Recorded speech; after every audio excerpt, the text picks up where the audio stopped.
అదరగొట్టే కారం రంగు రుచి ఆచి కారం పొడి. వైసీపీ పాలనలో 5 ఏళ్లు తిరుమలకు భక్తులు రావాలంటే అనుమానించే పరిస్థితి ఏర్పడిందని సీఎం చంద్రబాబు తెలిపారు.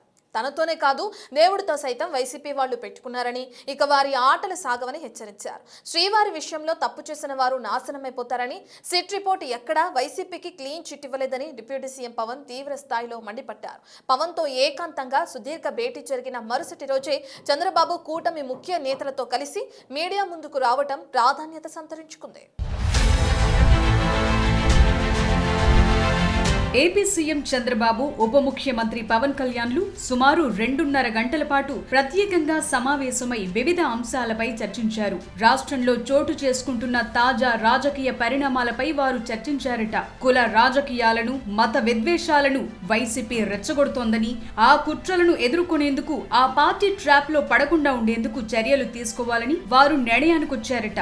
కింది స్థాయిలో టీడీపీ, జనసేన క్యాడర్ మధ్య చిచ్చు పెట్టేలా వైసీపీ చేస్తున్న కుట్రలకు చెక్ పెట్టేలా పలు నిర్ణయాలు తీసుకున్నట్లు సమాచారం.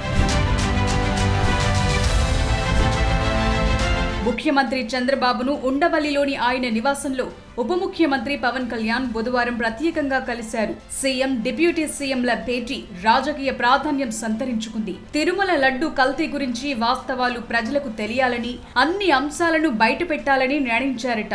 అది జరిగిన మరుసటి రోజే కల్తీ నెయ్యి వ్యవహారంపై కూటమి నేతలు CM Chandrababu, deputy CM Pawan Kalyan, రాష్ట్ర బీజేపీ అధ్యక్షుడు మాధవ్, మంత్రులు నారా లోకేష్, సత్యకుమార్ యాదవ్ తదితరులు మీడియా ముందుకు ఐక్యంగా వచ్చి వైసీపీపై నిప్పులు చెరిగారు. తిరుమల ప్రసాదాల విషయంలో అపచారం జరిగిందని, లడ్డు ప్రసాదంలో కల్తీ నెయ్యి వినియోగించి ఆలయ పవిత్రతను దెబ్బతీశారని కూటమి ప్రభుత్వం ముందు నుంచి ఆరోపిస్తోంది. దానిపై కేంద్ర సిబిఐతో కలిపి నియమించిన సిట్ బృందం విచారణ పూర్తి చేసి నివేదిక సమర్పించింది. అప్పటి నుంచి వైసీపీ నేతలు కల్తీ జరగలేదని, జంతువుల కొవ్వుతో నెయ్యి తయారు చేశారనడం అవాస్తవమని సిట్ తేల్చినట్లు ప్రచారం చేసుకుంటున్నారు. అసత్యపు ప్రచారాలు చేస్తున్న కూటమి నేతలు క్షమాపణలు చెప్పాలని డిమాండ్ చేస్తున్నారు. రాజకీయానికి దేవుణ్ణి అడ్డం పెట్టుకొని ప్రచారం చేసే దుర్మార్గమైనటువంటి సంస్కృతిని ఇవాళ ఆంధ్ర రాష్ట్రంలో నారా చంద్రబాబు నాయుడు గారు తీసుకురావడం చాలా దురదృష్టకరమని ఈ సందర్భంగా నేను మనవి చేస్తున్నాను. నిజంగా వెంకటేశ్వర స్వామి ఈ విషయం తెలుసుకున్న తర్వాత నారా చంద్రబాబు నాయుడు గారిని సహించని మనవి చేస్తున్నాను. ఎందుకంటే అన్న ప్రసాదాలలో, లడ్డూ ప్రసాదంలో పంది కొవ్వు కలిసిందంటాడు, పశువు కొవ్వు కలిసిందంటాడు. రాజకీయంగా మా మీద కక్ష ఉండొచ్చు, మా మీద రాజకీయంగా అనేకమైన చేయొచ్చు, రాజకీయంగా మా మీద కేసులు పెట్టొచ్చు, జైల్లో పెట్టొచ్చు. కానీ దైవాన్ని, వెంకటేశ్వర స్వామిని అడ్డం పెట్టుకొని ఈ రకమైన దౌర్భాగ్యమైనటువంటి, నీచమైనటువంటి ప్రవర్తనకు వచ్చినటువంటి నారా చంద్రబాబు నాయుడు గారిని దైవం క్షమించదని, క్షమించకూడదని ఇవాళ మేము ప్రార్థించాం. ఖచ్చితంగా మా ప్రార్థనలు సఫలీకృతమవుతాయి. చంద్రబాబు నాయుడు గారిని ఆ భగవంతుడు, ప్రజలు తప్పక శిక్షిస్తారని మేము భావిస్తాం. అంబటి రాంబాబు ఒక్కరే కాదు, వైసీపీ అధ్యక్షుడు జగన్, సజ్జల సహా అదే పల్లవి వల్లెవేస్తూ ప్రజలను గందరగోళపరుస్తున్న కూటమి నేతలు దానికి సమర్థంగా కౌంటర్ ఇవ్వకపోవటం తీవ్ర చర్చలకు దారితీసింది. ఈ నేపథ్యంలో సీఎం, డిప్యూటీ సీఎంలు డ్యామేజ్ కంట్రోల్ కు నడుం బిగించారు. వారి ఏకాంత చర్చల తరువాత టీడీపీ, జనసేన, బీజేపీ ముఖ్య నేతలు ఒకే వేదికగా మీడియా ముందుకొచ్చారు. తిరుమల లడ్డు తయారీలో నకిలీ నెయ్యి వినియోగం వ్యవహారంపై ఏకసభ్య కమిటీని ఏర్పాటు చేస్తున్నట్లు చంద్రబాబు నాయుడు ప్రకటించారు. ఈ ఏకసభ్య కమిటీ ఎదుట అన్ని నివేదికలు ఉంచుతామని తెలిపారు. చంద్రబాబు నాయుడు మాట్లాడుతూ లడ్డు వ్యవహారంలో చర్యలు తీసుకోవాలని ఇప్పటికే సిబిఐ నివేదిక ఇచ్చిందన్నారు. ఈ వ్యవహారంలో తప్పు చేసిన వారిని వదిలే ప్రసక్తి లేదని ఆయన కుండబద్దలు కొట్టారు. మాజీ సీఎం జగన్ తప్పులు చేసి తమపై ఆరోపణలు చేస్తున్నారంటూ మండిపడ్డారు.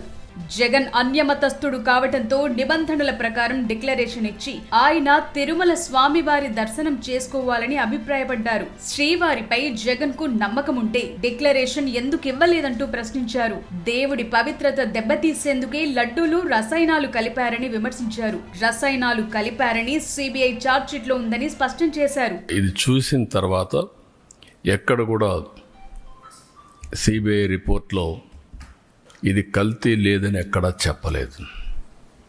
నిన్న అతని స్పీచ్ చూస్తే ఏమనాలో నాకు తెలియదు. కరుడు కట్టిన నేరస్తులు ఏ విధంగా అసత్యాన్ని నమ్మించడానికి ప్రయత్నం చేస్తారో అదే చేస్తున్నారు. నేను ఆంధ్రప్రదేశ్లో ఉండే భక్తులందరినీ ఒక సామాన్య భక్తుడుగా అపీల్ చేస్తున్నాను. రిపోర్ట్స్ అన్నీ మీ రోజుల్లో ఉంటాయి. దేవుని యొక్క పవిత్రత మనం కాపాడుకోవడం మనందరి బాధ్యత. పవన్ కళ్యాణ్ సైతం ఈ ఉదంతంపై కీలక వ్యాఖ్యలు చేశారు. ఎన్డీడీబీ నివేదికను సీఎం చంద్రబాబు తమకు చదివి వినిపించారన్నారు. నెయ్యి కల్తీ అంశంలో మతాల ప్రస్తావన లేదని పవన్ కళ్యాణ్ స్పష్టం చేశారు. శ్రీవారి విషయంలో తప్పు చేసిన వారు నాశనమైపోతారన్నారు. సిట్ రిపోర్టు ఎక్కడా వైసీపీకి క్లీన్ చిట్ ఇవ్వలేదని, రిపోర్టులో జంతువుల కొవ్వుందని స్పష్టంగా ఉందని, ఇప్పటికైనా వారు చేసిన మహాపాపానికి దేవుణ్ణి క్షమాపణ కోరాలని పేర్కొన్నారు. శ్రీవారి విషయంలో తప్పు చేసిన వారు నాశనమైపోతారని తీవ్ర స్థాయిలో మండిపడ్డ జనసేనాని ఇప్పటికైనా చేసిన మహాపాపానికి దేవుడిని క్షమాపణ కోరుకోవాలన్నారు. వైసీపీ వారు భగవంతుడికి మోకరిల్లే వరకు విషయాన్ని వదిలిపెట్టబోమని, హిందూ ధర్మాన్ని కాపాడే విషయంలో చాలా స్పష్టంగా ఉన్నామన్నారు. కల్తీ లడ్డు వ్యవహారం ముమ్మాటికి తెలిసి చేసిన నేరమని, 2022లోనే కల్తీ నిర్ధారణ అయిన అయోధ్యకు అవే కల్తీ లడ్డూలు పంపి మహాపాపానికి ఒడిగట్టారని పవన్ కళ్యాణ్ ఫైర్ అయ్యారు. ఎక్కడా కూడా సిబిఐ కానీ ఎక్కడ క్లీన్ చిట్ ఇవ్వలేదు. క్లీన్ చిట్ ఎక్కడ ఇవ్వలేదు. వాళ్ళు వెరీ క్లియర్ కట్గా చెప్పింది ఈ నెయ్యిలో పూర్తిగా ఇది ప్లాంట్ బేస్డ్, అంటే ఇది దీంట్లో నెయ్యి మన పాల నుంచి పాల కొవ్వు నుంచి రావాల్సింది, దీంట్లో ఇది లేదు. చాలా చాలా స్పష్టంగా అది చెప్పారు.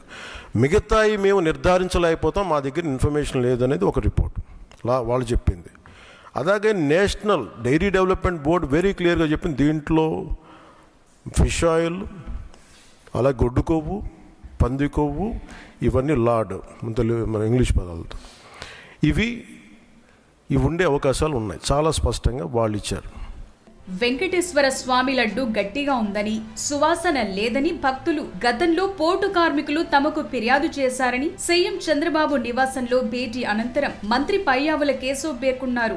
అప్పటి ఈవో ధర్మారెడ్డికి పోర్టు కార్మికులు ఆ విషయం చెప్తే ఆర్గానిక్ నెయ్యి అలాగే ఉంటుందని బుకాయించారని విమర్శించారు.